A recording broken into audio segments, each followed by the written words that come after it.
All right, live from outside the survival pod. This is Freedom Phil. Just kind of chilling, kind of some thoughts. And my kind of thoughts on this whole, like you see with the immigration thing, you should have to adopt a family into your family and have some liability if you want to vote to have more immigration happening. Where am I going with this? I'll explain. Freedom Phil, like, subscribe. And as always, this is a channel for adults. You know, if you're a kid watching my channel, it's because you have shitty parents and they don't know what you're watching on the internet. And it's not my job to be your digital nanny. Yeah, quit being a shitty parent. And if you come into my comment section and start saying retarded shit or robotic shit, I'll refer to you as a robot or a retard or whatever the hell I feel like. Because, like I said, once again, not a channel for children. Yeah, let's get into it. Now the parameters are set up. Let's roll.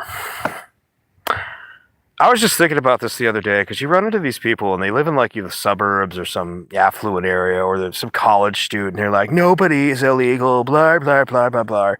I don't know if people have noticed this thing going on with the whole Somali situation in Michigan and Minnesota. It's not just that particular group of people, but just organized crime levels of fraud consistently going on, and these people don't care whatsoever. They don't share your values. They don't have any of this. Somebody was like, man, we need to let all these people in. And I'm betting that person was likely a Democrat. Now, I'm a laid back, libertarian, just for the most part. I think there's a little bit of good in both parties, but let's be honest right now, the shittier piece of toilet paper that we're being given an option is currently the Democrats. And I think that if you're going to have policies that eventually end up causing destruction or exploitation, fraud, basically fraud, criminal rings, including, I'd be arguing, the welfare. I mean, if you show up here and the first thing you do is figure out some way to get on the system, I mean, what good has that done for the people? I think, this is a wild thought here, that if you want to vote to let people come into a country, legal immigration, they're not illegals, they're legal, you should have to sponsor that family with all of your assets on the line. And you shouldn't be even allowed to make this decision until you have enough assets to actually have something worth confiscating. They're like, well, what do you mean? Like at least $500,000 in assets. A house, some cars, a life. And if the people that you're sponsoring to come into our country screw up, and I don't care if they had children in this country because birthright citizen is fucking out of date. It's obsolete. It doesn't make sense anymore. You and their entire criminal organization style family, you, the sponsor, usually a bunch of Karen style women. Oh my God, a woman cry. We can't possibly have a woman that's ever discomforted. You get evicted back to their home country with them. You go with them. And then let's see how empathetic a lot of you are. Because it seems to me this is the worst, most toxic form of empathy you'll ever see in your life. And the reason for that is they have no skin in the game. They vote for something, they have no skin in the game. They vote for more welfare programs, so-called health care, but they're not the ones paying it. And by the way, like I said the other day with that recording I did, where it was like chameleon Democrats, a lot of them are chameleon Democrats. They take every tax loophole that conservatives access, just like everyone else. They take all this, but then they come out and do their little dance of performative empathy. I care so much about a problem that has nothing to do with me or my people. I care so much because God forbid that you help the homeless in your own country.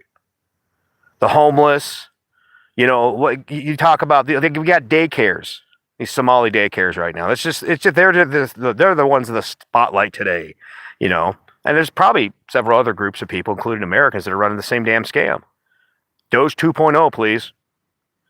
But these people come in there and they're like, I want to help the poors. I want to do this. Well, you want to help the poors. How about you set up a daycare? Hey, all you old people that are out there protesting, why aren't you helping take care of someone's kids? Tutoring their kids, helping them get through that math class, that science class. You could do that right now.